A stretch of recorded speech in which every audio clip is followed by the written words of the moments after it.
All right, History Hounds, welcome back for another deep dive into the juicy past. Before we get those mental trowels digging, a quick heads up for anyone planning a jaunt to our beloved York, or even you canny locals wanting to unlock some secrets. Alistair's book, York Local Knowledge Must Do Top Tens and the Vouchers to Get Them for Less, is your ultimate pocket guide. Seriously, packed with tips and discounts.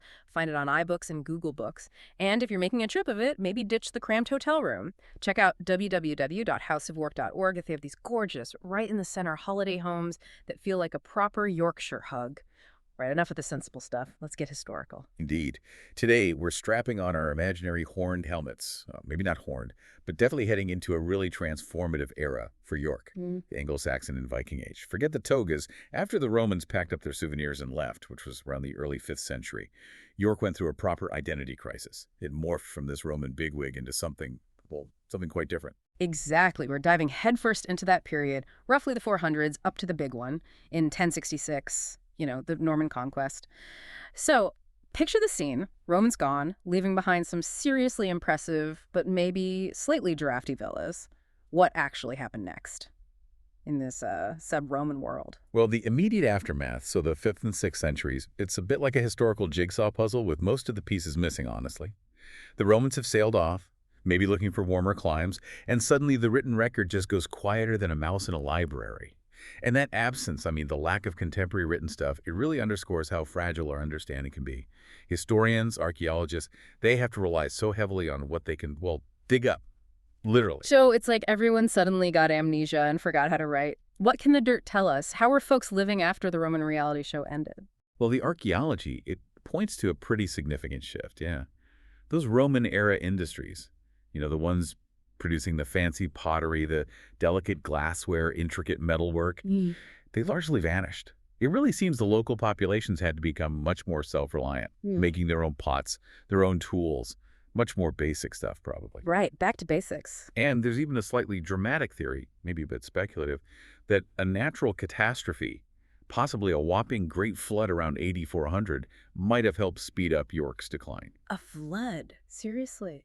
In York? Yeah, imagine trying to rebuild after your hypocaust system, your central heating, is completely underwater. Could have really knocked the stuffing out of the place. A flood of biblical proportions. That's a cracking image. So no more underfloor heating then. Bit of a downgrade. But surely even with the silence in the scrolls, someone must have been in charge. Did York just become a ghost town? Not entirely, no. Archaeological discoveries, particularly in the vicinity of the Minster, they suggest York remained a significant place. Possibly with local leaders, sort of British leaders, trying to keep some form of Roman-style administration going, or at least maintain some status. We've found evidence of substantial buildings in that area, timber ones probably, hinting at a continuity of power, albeit perhaps more localized and definitely less well-documented than under Rome. Like the local council trying to keep the lights on after the national grid went down? Something like that, yeah. The challenge, though, is nailing down the exact dates of these finds. It's really tricky, like trying to guess someone's age from a really blurry baby photo. Very difficult. Okay, so a murky period. Potential floods, local heroes maybe trying to hold the fort. Got it. Now let's crank the gears forward a bit. The Anglian period, say roughly 600 to 850, the Anglo-Saxons have arrived, presumably not wearing togas. Precisely. This era saw the arrival of the Anglo-Saxons, Angles mainly up here, and the establishment of new kingdoms across England. York found itself firmly within the Kingdom of Northumbria, and we start seeing distinctly non-Roman stuff popping up in the ground. New burial practices, for instance. Oh yeah, how different? Well, different grave goods, sometimes accompanied by weapons or specific types of brooches, and very different styles of personal jewelry, too.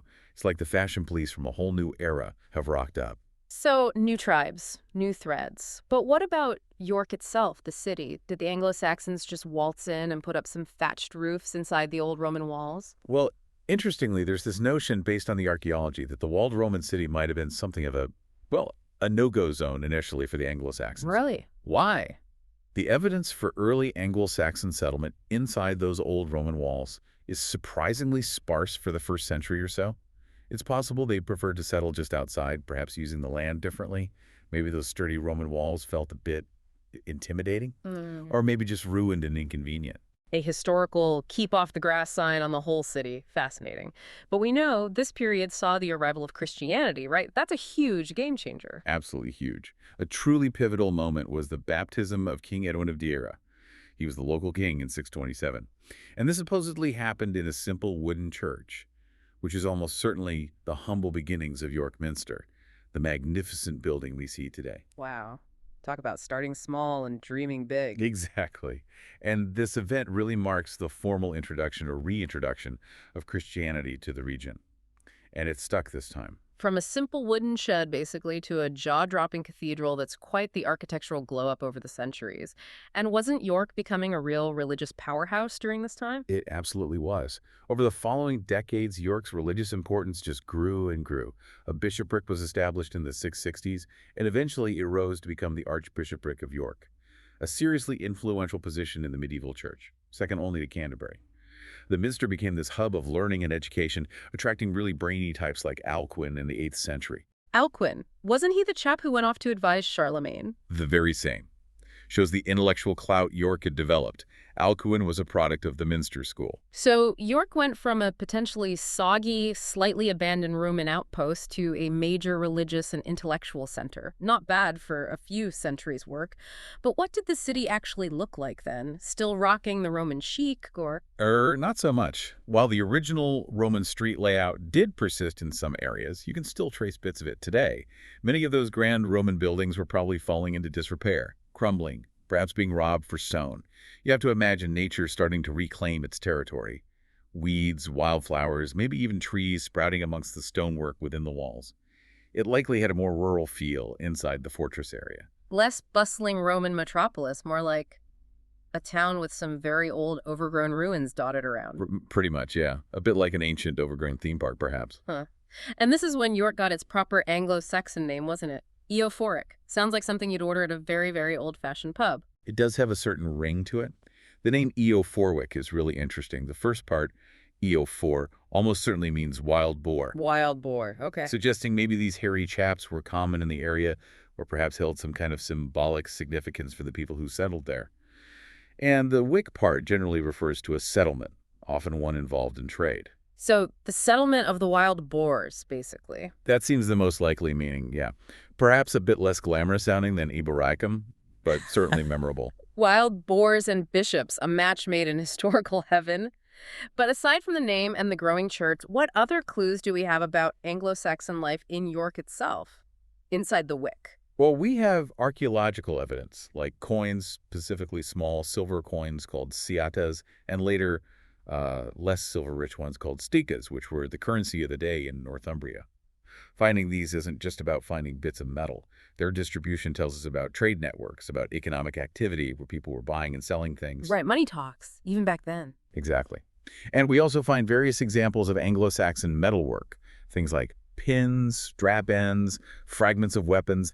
They give us insights into their craftsmanship, their artistic styles. It paints this picture of a developing community, still using some of the Roman bones of the city, sure, but with a distinctly Anglo-Saxon flavor emerging, a new identity taking shape. Right. Okay, so we've seen the Romans do their disappearing act, a bit of a slow-motion reboot, then the Anglo-Saxons rocking up with new jewelry, a new faith, and a name change involving a rather enthusiastic pig or boar. Now, cue the dramatic music and the longboats. Let's talk Vikings. The Anglo-Scandinavian period, kicking off around 850. This is when York gets its proper Viking makeover, doesn't it? Oh, absolutely. 866, that's the key date. The Viking Great Army, as it was known, sailed in, captured York, and promptly renamed it Jorvik. Jorvik. Sounds much more Viking-y. It does. And this was a massive turning point. Jorvik became the capital of a significant Viking kingdom in the north of England, a real power player in its own right. Forget sleepy market towns, we're talking a major Viking hub. Capital of a Viking kingdom in England. Suddenly, York sounds a lot more intense. What kind of chaos or maybe change did this bring? Well, it ushered in a new ruling dynasty, Norse rulers, mostly, and had a profound impact on the city's layout and definitely its economy. The archaeological digs in the Coppergate area, which happened back in the 70s and 80s, were incredibly revealing, just transformative for our understanding. Coppergate. Still a busy street today, though maybe more for selling fudge than swords these days. Quite. But back then, those digs unearthed remarkably well-preserved Anglo-Scandinavian buildings and workshops, timber-framed houses, yards, pathways. They offered this fantastic peek into a thriving urban center. It showed us it wasn't just about raiding and pillaging. These guys were settling down, setting up shop, making things, trading. So what was the hustle and bustle about? Just blacksmiths hammering away at axes, or was there more going on? Oh, far from it. The evidence from Coppergate and other sites like Hungate more recently reveals a surprisingly diverse range of crafts and trades. We've found traces of metalworking, yes, but also bone and antler working, woodworking, leatherworking, textile production, spinning, weaving, dyeing, all sorts of skilled activities. Amber working, too. Wow, proper industry. Definitely. And the finds indicate extensive trade connections. Stuff coming in from Ireland, the Baltic, maybe even further afield.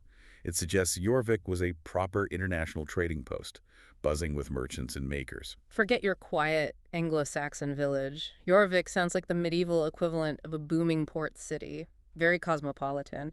What about the culture, though? Was it a complete Viking takeover, culturally speaking, or was there a bit of a blending going on with the existing Anglo-Saxon population? That's one of the most fascinating aspects, actually. It seems to have been a real fusion.